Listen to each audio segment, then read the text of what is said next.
জানানো হয় এখানে আজকে বিশ্ব ইজতেমার আখিরি মোনাজাতে অংশগ্রহণ।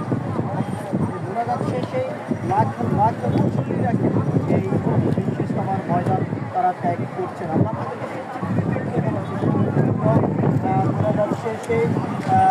মোনাজাত শেষে দেশের বিভিন্ন জেলা উপজেলা থেকে আসা মুসল্লিরা তারা দলে দলে কিন্তু তারা বের হচ্ছেন এবং এখানেই বক্তারা যেমনটি বলেছেন যারা চিল্লায় অংশগ্রহণ করবেন, যারা চিল্লায় অংশগ্রহণ করেছেন, এক চিল্লা, দুই চিল্লা এবং তিন চিল্লা, এই যারা অংশগ্রহণ করেছেন তারা আগামী দিন কাল সন্ধ্যা পর্যন্ত এই বিশেষতমার ময়দানে তারা থাকবেন এবং যারা চিল্লায় অংশগ্রহণ করেছেন তারা দেশের বাইরে যাবেন, এমনটি কিন্তু বক্তারা বলেছেন। এবং যারা চিল্লায় অংশগ্রহণ করেননি তারা দলে দলে এই বিশেষতমার ময়দান কিন্তু তারা ত্যাগ করছেন। আমরা আপনাদেরকে সেই চিত্রটি একটু দেখানোর চেষ্টা করছি যে বাহিনীর পক্ষ থেকে যেমনটি জানানো হয়েছে মুসলিমদের নিরাপত্তার জন্য সকল সড়কেই